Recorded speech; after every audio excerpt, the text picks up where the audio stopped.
So, hello and welcome to the last information session about room selection. So, today we'll be reviewing group selection and strategy. John, Menley, Sophia, Katie, and I will be presenting today and answering all your questions. We also have Charlie here and our fearless leader, Honey Sue Fishman, who will also help us with some questions. So the presentation itself today will be very short. It's going to focus more on group formation, preparation for your appointment, and the actual selection portion. We want to spend the rest of the time really answering your questions from the Q&A. And as a reminder, the recording of this webinar will be posted on the Columbia Housing YouTube channel next week. So I'll get into talking about group formation and some reminders. So some of you may have already formed your groups at this point, and some of you may still need to form your group, and you have still a week to do that. As we've really driven home in a lot of our communication and in previous webinars is we really strongly encourage you to form even numbered groups, especially if you're a rising sophomore or a rising junior. We'll go into more detail in a few more slides, but groups are made of 2 to 10 members, and groups can be from the same class or adjacent classes, so rising junior senior groups or rising sophomore junior groups. So here we'll cover a very important concept that students often misunderstand, what you as participants in room selection can control and influence in room selection and things you can't control. So we'll focus a bit on luck and lottery numbers and group configurations and options. So starting with lottery numbers only determine when you will pick. So this is out of your control. You have no control or influence over this. There's nothing you can do. This is pure luck as it is a lottery system. Your group configurations, however, really impact several factors and you can control this. So your configuration really gives you control over how you will pick, who you will pick, so who's part of your group, and to take advantage of what is available at the time of your appointment, which ultimately decides where you will end up. So this is, of course, impacted by the inventory available at the time. So the question we always get is, does the larger the group mean a better lottery number? And the answer is no. The answer is always no to that question. A single individual and a group of 10 have an equal chance to pick first or last, as it's a lottery-based system. So bigger groups, however, have the ability to take advantage of what is available at the time of their selection.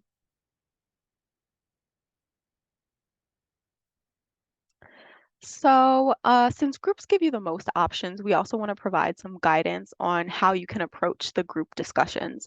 So you can set an intention before each meeting to make sure you keep the conversation productive and really focused. You need to agree on what your goals are as a group and what compromises you're really ready to make based on the space availability at the time of your selection.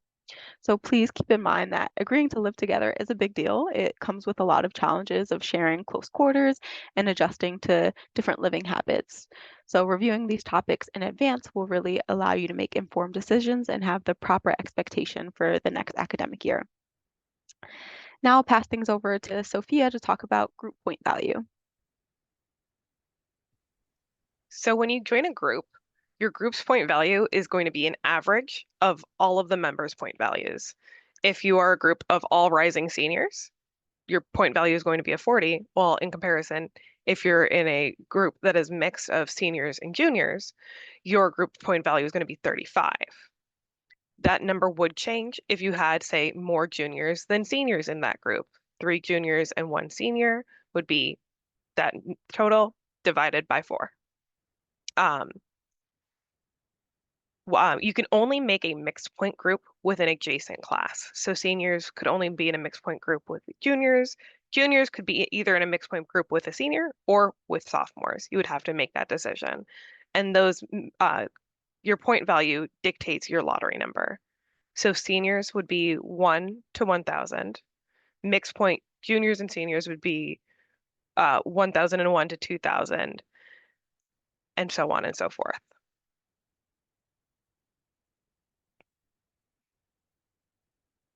So here we have all of those lottery numbers lined out for us. with rising seniors being at the top, then rising juniors and rising sophomores going last.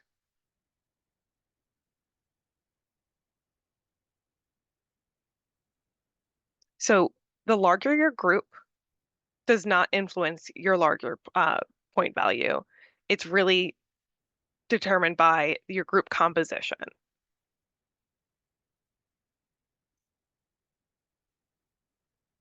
So why are we trying to encourage you to form even-numbered groups? Even-numbered groups maximizes the amount of options that you have with the available inventory at that time. If all singles, quarter singles, are taken by the time you select and you're in an odd-numbered group, you would not be able to make a selection into a space, and all of you would end up on the guaranteed assignment list. There is a lot more risk involved when you make an odd numbered group just due to the sheer volatility and unknown behavior of the class that goes before you. Your group size can be, you can make changes to your group size up until 5 p.m. on March 7th. So if you're able to even out your group, we really do encourage it.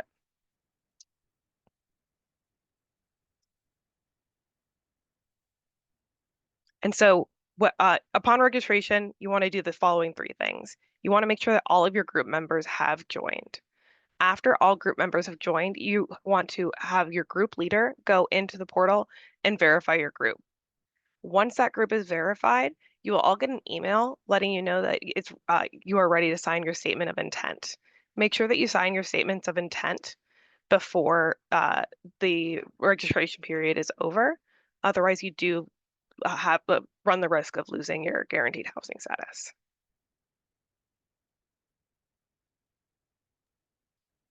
Great, thank you, Sophia. So now we're going to take you through some resources and recommendations to help you prepare for the group's appointment. And that starts with group discussions. So Mia touched on this a little bit earlier, that there are some conversations you should have when you're choosing who you want in your group, but the conversations can't stop there. You also need to discuss, set your preferences and expectations for what you want in where you live. We've outlined some questions here that can serve as discussion prompts. And I would recommend that when you go into these conversations, first have a sense of what your own individual must-haves are. For you, that could be something like proximity to campus, but somebody else in your group might really care about the size of the room. What compromises can you all make as a group to ensure the best outcome for every single member? We also recommend that groups discuss how you will pair up into doubles if there are no singles left. And this is an especially important point for our rising sophomore groups because it is very likely that you will pick into a double. The best time to have these conversations is before your appointments. You want your group leader to be able to make informed decisions that reflect your wants and your needs, which means having honest and open communication with your group. So before you start considering options, it's really important to understand how your group can actually divide during the appointment time. Groups can select into spaces in the same building or in different buildings, depending on the group's needs and the availability of rooms during your actual appointment. Maybe your group's top priority is to live in a suite, regardless of building. By your appointment time, it's possible that there won't be any suites in one building to fit your entire group. One of the great things about being in a group, though, is that you can split up and you can select into suites into different buildings as long as you fill the spaces with no vacancies. Groups also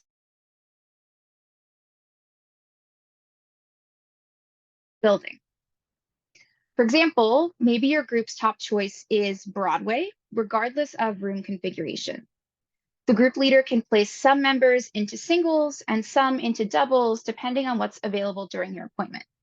And that's why it's so important to have those group discussions. You want to go into your appointment understanding how the group will divide under different circumstances so that no one is surprised by how the group leader assigns rooms during your actual appointment. I really recommend that everyone going through room selection spend some time using our residence hall directory. So the directory includes a page for every single building, and it can be filtered by certain criteria like typical residence or room configuration. The building pages also contain a lot of helpful information to help you figure out where you want to live. So now, Mia, if you want to pause the presentation, I can screen share because I want to take you guys through using the directory on your own. And I recommend when you look at this content, I would do it on a laptop as opposed to your phone. So there's a lot of information here, and it's going to render better if you are looking at a bigger screen. Okay, so I am on the Residence Hall directory, the Explore Residences page, and I've scrolled to this directory section where you can see every building has its own little tile. Now, there are 3 categories that you can use to filter the results. The first one is typical residence. Now, this tag is based on the building's composition this current academic year. So this is a really great place to start if you are a rising sophomore and you're not really sure what options are available to you. Using that as our example, right, you're going to select the tags that are specific to sophomores. We have mostly sophomores, some sophomores, sophomores only, and sophomores, juniors, and seniors. And you can see that it has filtered out our results just to show buildings that currently have at least a 1% composition of sophomores this academic year. The tags themselves, the mostly versus the some, have to do with the percentage. So when you see a building that's mostly a certain class, it's probably going to be at least 50 to 60% of that class, whereas the sum is going to be less than that. It could be as low as 1, it could go up, into the 40s. It kind of depends, and it does change every year. So the second category that I want to show you is room and suite capacity. And this is telling you what room configurations are available in different buildings. So the 1 person, it could be referring to quarter style singles. It could be referring to suites that have singles within the suite. It could also be referring to 1-bedroom apartments. It's really going to depend on the building, but this category is basically a good place to start if you're looking for perhaps a suite of a very specific size and you don't want to go through every single building page. So maybe you're a group of 4 and you really want to live together in a 4-person suite. It's going to show you which buildings this applies to, and then you can go from there. The last tag that I want to take you through is our housing style, and this just refers to what living style the building offers. It's either going to be apartment style, quarter style, or suite style. So these are the categories that you can use to filter the results. You can apply as many filters as you want, but just remember that as you apply filters across the different categories, it's going to make your search results more and more narrow. So when you're starting out, you might want to keep it larger so you can see more options. Okay, I'm also going to take you through a specific building page just to point out what is among the most important information. And you might see some other things. I'm logged in as an editor because I help manage the website. So just apologies if you see some sort of edit buttons here and there. The first place you should start when you're on the building page is the building fast facts. In some buildings, you will see at the very top of the section a call out that says you have to be in a group to live in this building. Shapiro offers quarter style singles, so you're not going to see that text here, but you would see it if you were, say, on the EC page or the Hogan page, because you need to be in a group to pick into those particular buildings. We also use the building fast facts section just to call attention to some other, key details or highlights or features that we think are interesting about the building. Beneath that, we have our room selection data. So we update this every year with information from the previous year's room selection. Every single page will tell you the building composition coming out of the room selection process.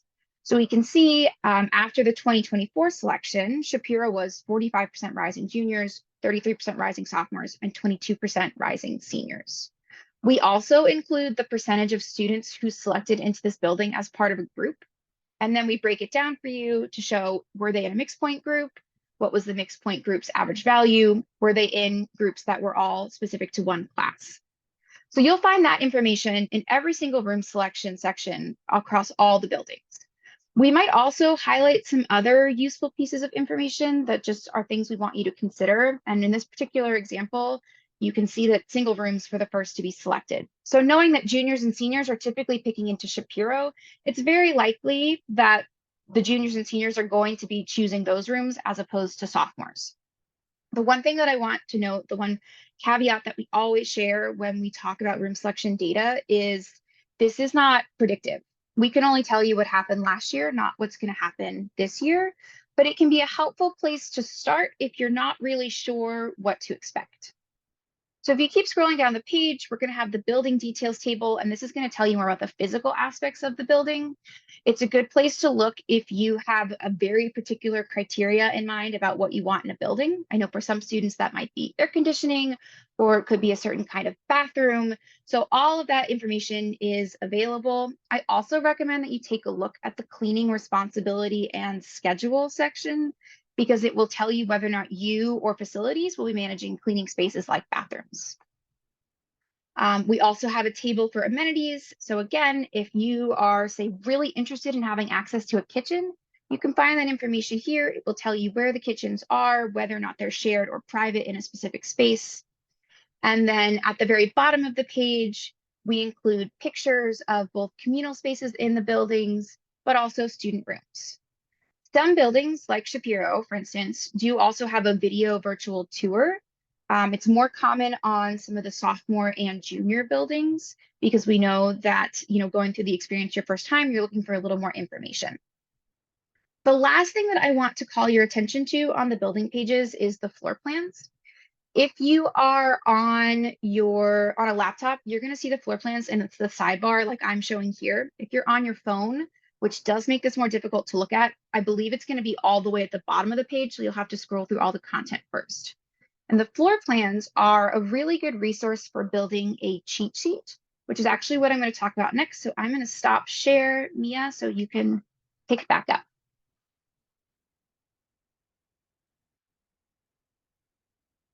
Great. Okay. So the cheat sheet is actually a tip that we got from a student who I believe has gone through, I think, at least 2 room selection processes. And we thought it would be really helpful for those of you who especially haven't gone through this. When we say cheat sheet, we're referring to a document that you build that is going to contain sort of all of your preferences and options, and ideally is actually a list of buildings or rooms that you want to live in. And the idea is that during your room selection appointment, you can reference this document. And so you're not scrambling to look at building pages and look at floor plans. You already go into your appointment kind of knowing like, this is where I want to live. And if that's not available, then I have all of these other backup options. So you'll start by using the resources on our website that I just showed you, right? You're going to go through our residence hall directory. You're going to filter your options. You're going to look at the building pages. And then you're going to look at the floor plans and make a list of the rooms that you would want to live in. So maybe you prefer a higher floor because you want to be away from street noise, or maybe you want to be in a room farther from the elevator. So you can look at each individual floor plan to sort of scout out the rooms that are going to fit your specific criteria. Then you're going to put those into a document just in like a list order, so that way you know what you want to choose. Now, the later your appointment time, the more options you'll probably want to prepare just to be on the safe side, which means rising sophomores might want to have a slightly longer list than, say, rising seniors. When your appointment time starts, you'll already know which options are best for you. And the student who shared this tip said it really made his room selection experience just so much better. And so I hope that all of you get a chance to make a cheat sheet as well. So now I'm going to pass over to John, who's going to talk about some more of our resources. Thank you, Katie. So as we mentioned earlier in the presentation, groups must fill a suite completely with no vacancies in order to select into it. However, this does not apply to 600 West 113th Street and Carlton Arms. They look like suites on the floor plans, but are not suites in room selection, and therefore they do not need to be filled to capacity.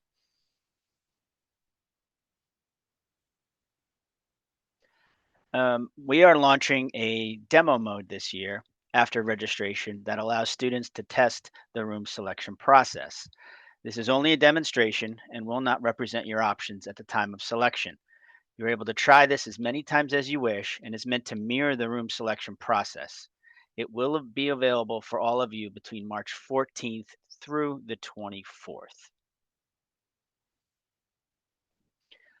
On March 27th, appointment times will be released, and more information will be available on our website after the appointment times are posted.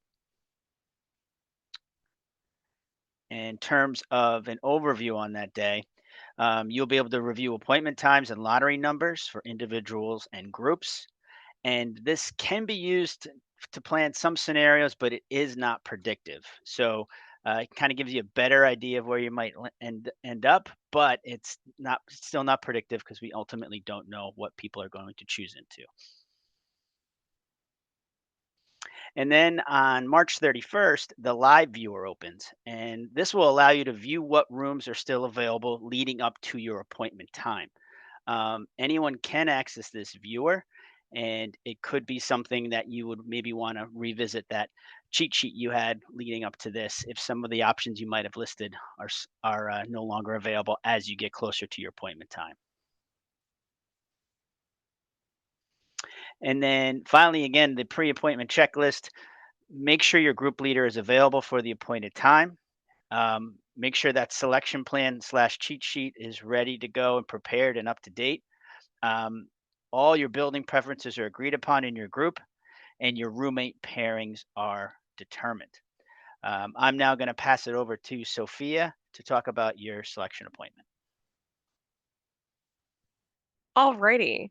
So when it comes to your appointment time, you'll log into the portal, and this is what you'll see. On the left-hand side of your screen, you'll be able to sort through the buildings or by the suite and room configuration, whether you wanted a two-person suite, a series of singles, etc. So in this case, I've selected a two-person suite, and on the right-hand side, you can see what it would look like when you, as a group leader, go to assign each bed space to the members of your group.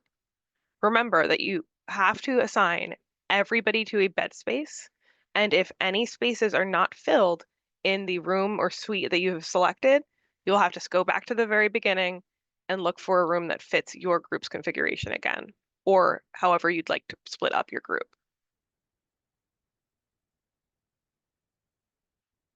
Then you'll make sure that every person is assigned. You'll click Assigned Rooms, and on the right-hand side, you'll have a confirmation page saying so-and-so is in room A, then so-and-so is in room B. Make sure that that is how you have all agreed upon or that you are okay being grouped together. And then on the next page, you'll acknowledge and accept your assignment and sign your occupancy agreements. So let's talk a little bit about the guaranteed assignment list. There's some myths and some realities. So if you end up on the guaranteed assignment list, do you think you're going to be guaranteed into a blind double? Not necessarily. So the reality is, all of the housing that is on that we have available is published on our website. And once inventory is no longer able to accommodate your group, is when you'll be added to the guaranteed assignment list. When you're filling out the guaranteed assignment list, you're going to put in your preferences, whether you'd like to live in Shapiro if it's available, or 611 West 112, the new building. You'll also put in your preferences, whether you would prefer to be in a single or prefer to live with roommates. Now, these are not guaranteed to be the outcomes of what room you're assigned later on in the summer, but it is what we would like to be able to take into account if those rooms are available. You'll be assigned your room over the summer and be given the opportunity to accept it and go forward with signing your occupancy agreement at that time. So have a during and your post-appointment checklist. During your appointment, your group leader is going to log into the portal, select group rooms for each group member. It might be good to have a group chat going on in case the rooms that you really said that you wanted aren't available, so that your group leader can say, hey, is 47 Claremont 42A good for you instead? After the appointment, every group member will need to sign into the portal and sign the occupancy agreement confirming that they are okay with their room assignment.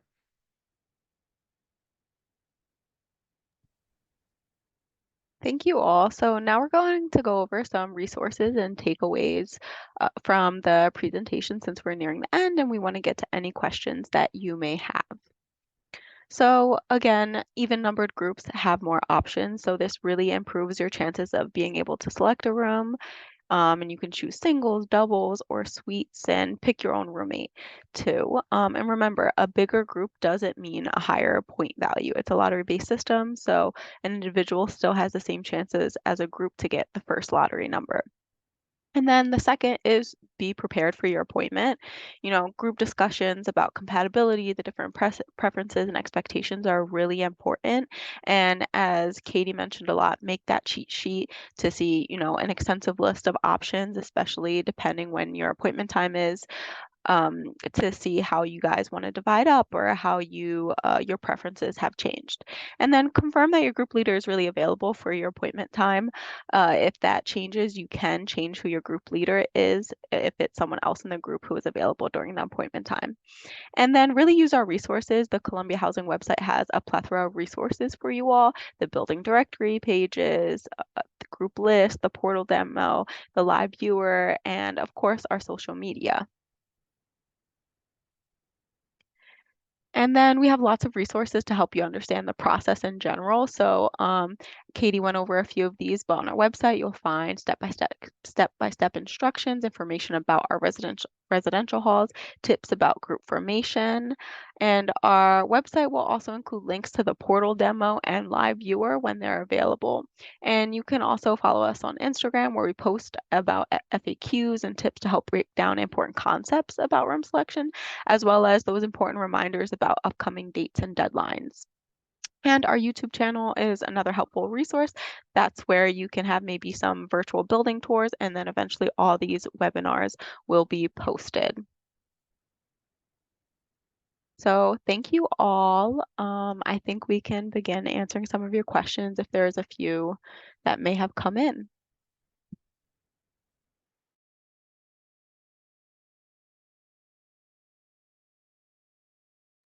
So I see that Menli answered one already. Would you mind answering maybe live Menli as well? Sure. So someone asked if they are a rising sophomore, if they could basically request, they don't have a group and they want to request to go into a double. So when you go into room selection, if you would like a double, you will need to have a group, at least a group of 2, or you can have a group of 4 or 6, and you can split off into different doubles that may be available depending on when you pick. But as a rising sophomore, if you go in as an individual, you would only be able to select into a corridor style single. If there are no corridor style singles available when it's time for you to pick, then you would go onto the guaranteed assignment list. And later, when we get you your assignment, we would assign you into appropriate housing for your class, which as a rising sophomore would be a double. And if you don't have anyone identified that is also on the guaranteed assignment list that you would like to live with, then we would assign you into a double and you would be paired with a different sophomore. That's how that process would work. So again, we behoove you to please find someone to group up with.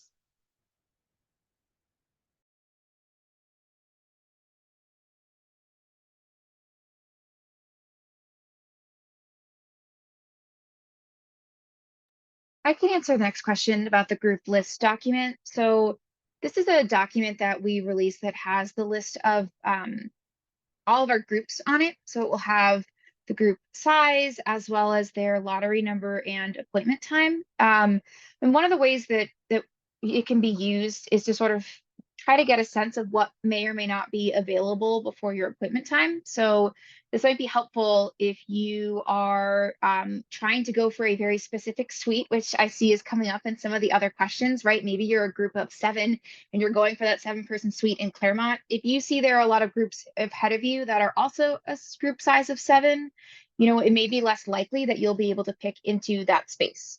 So it's a resource that you can use to plan. Again, like I said this, I think others have said this, all of the resources that we share are not predictive, but they can give you a sense of what may or may not be available when your room selection appointment rolls around. And if there's anyone else on the housing team who wants to add any extra detail to my response, you know, please jump in.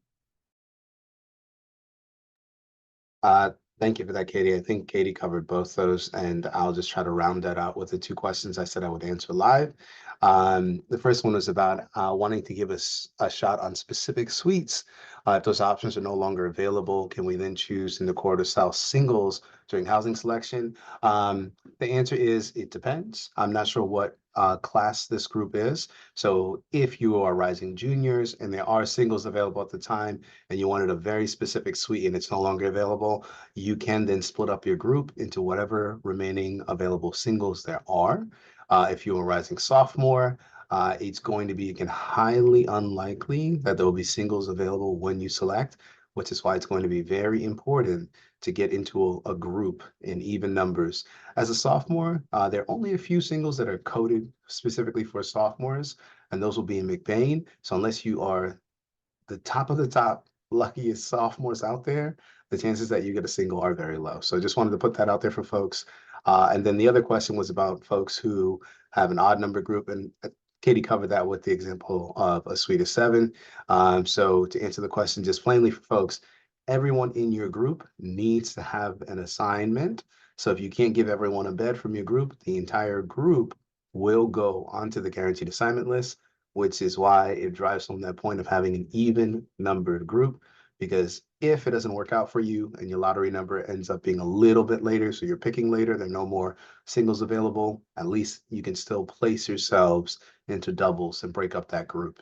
If you have a group of 7 and you cannot put everyone into a space because you can't fulfill them, you will all be on the guaranteed assignment list.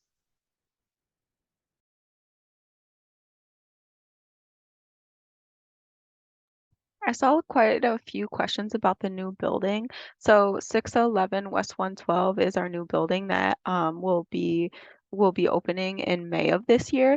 So the building web pages are up for that. There isn't a ton of information on it, especially with regards to room selection. It is open, as Menley said, to all in his response, to all classes. But we don't know how people are going to select into it. Maybe it's going to be predominantly juniors who really like that building, or maybe it will be predominantly sophomores. There's not really a way for us to predict how students will select. I know Charlie and I personally went into the building, which is still an active construction zone, about last week. It's a really beautiful building. It's each room has its own heating and cooling unit, so you can control the temperature of the room. Again, it's newly renovated. It will have outdoor courtyard spaces. It's a really beautiful building. So we're excited for you all to be excited about it. But I would really just have you check our building web pages for more information about what the configurations are going to be like there. It's mostly doubles in that building.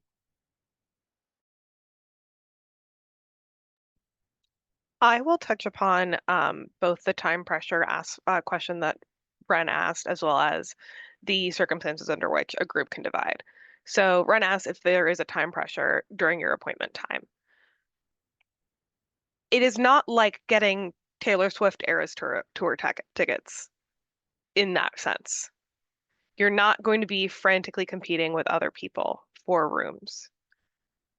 Each appointment time is dedicated to whomever it is assigned to, whether that be one person entering as an individual or a group of 10. So it paces out how many people are in the portal at a time. However, folks can, if they miss their appointment time earlier in the day, go in late and pick. So there is an element of it.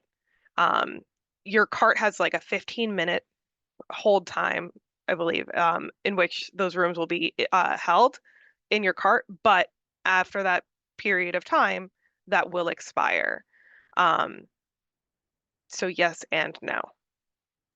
To kind of add on to Sophia's point, it's always really interesting to me when I see seniors who have some of the best lottery numbers who really procrastinate to select their room and then end up on the guaranteed assignment list when they could have probably had one of the best, corridor style singles on campus. And then they wait and say, no, it's no pressure. And then they don't get a great room off the guaranteed assignment list because they just waited. So we would just encourage you to, when your appointment becomes available, to select then, not to wait. And then the second question I was going to address is the circumstances under which groups can divide. So the second part of this was, is it really important to form an even-numbered group if your group is composed exclusively of rising seniors? With rising seniors, you really do have the pick of the litter effectively, and so there is a lot less emphasis or pressure on forming an exclusively even-numbered group. I would say with juniors and especially rising sophomores and rising juniors as well, that is, you really should. I want to emphasize that, like, and really underscore it so that you at least get to choose where you live rather than being assigned at random. So the circumstances by which you can divide, say you're an 8-person group and you really wanted, you know, a suite where y'all could all fit together, but they're just not available. You could divide in 4 and 4. You could divide, you know, in 6 and 2. You could, you know, do 4 in a suite, and then the rest of y'all 4 go into doubles and singles, etc. You really can do any sort of dividing and conquering across buildings, across room styles, whether suite, corridor, or apartment. So that's, I hope that answered your question, but if not, please feel free to leave another one.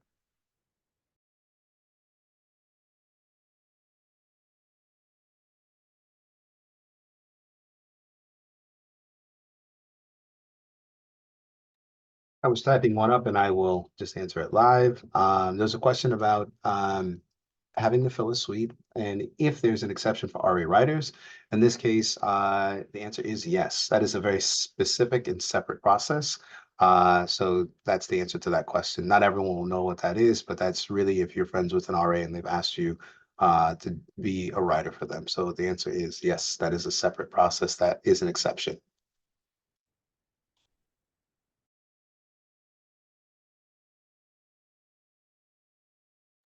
Great questions, y'all.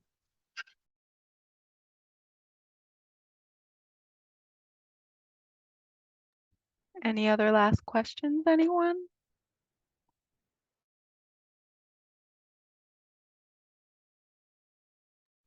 Just want to say before we go, this is recorded. It's going to be posted to our YouTube channel and on our website. So if you thought this was helpful and you have other friends in groups you think would benefit from this content, please let them know that you were glad you attended and that you learned and that you had some really good questions that were answered, because we want to make sure that everyone feels, you know, prepared for their appointment.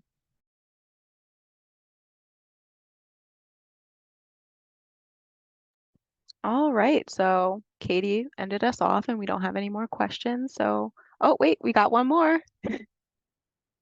Oh, we got 2 more.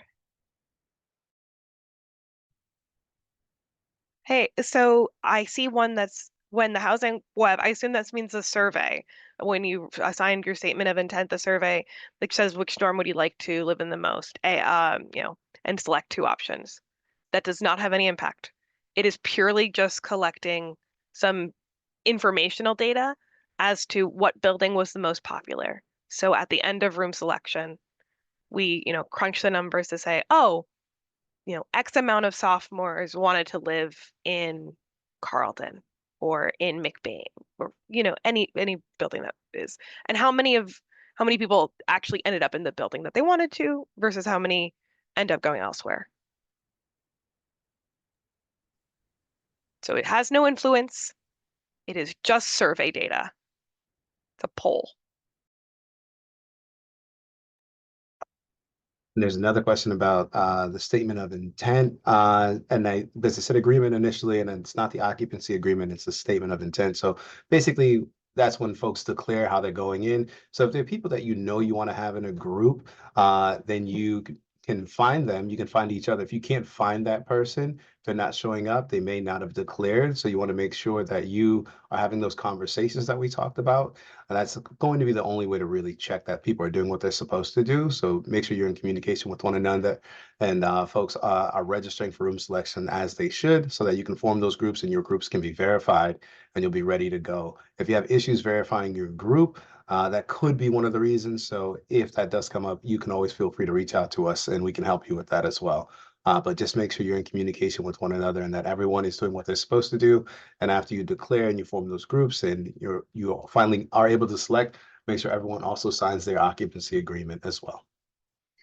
One thing that we've set up in the portal is that you tend to get an email pretty much every single step of the way whenever you do anything. And so if you have a group member who says, oh, I don't know if I signed the statement of intent, well, you can ask them if they got a confirmation email, because we do send an email that has the date and time of them signing the statement of intent.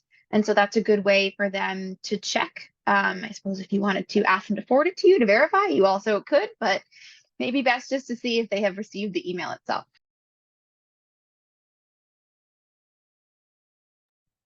So there's a question that, what does it mean by it says vinyl on the floor plan? I assume this is vinyl flooring, like linoleum tiles. You know, that non-hard stone tile, not wood, a polymer Yes, flooring. and Honey Sue is also putting it in writing for you as well. So yes, as Sophia said, it is about flooring, and it's a good question. I'm sure someone out there might be thinking vinyl records or something, but no, it is about flooring.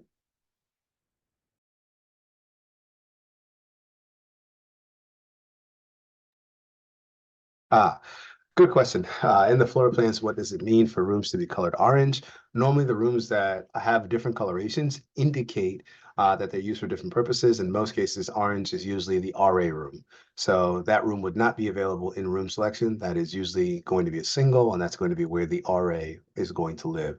So if you have a building or a suite, if it's a corridor style building, that's going to be where your RA would be.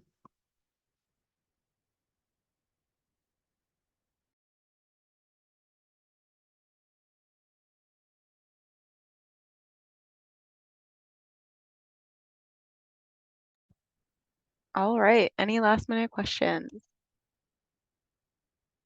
Going once. Going twice. All right. Well, thank you everybody for participating. Thanks for the wonderful questions. I think we got some new ones in there.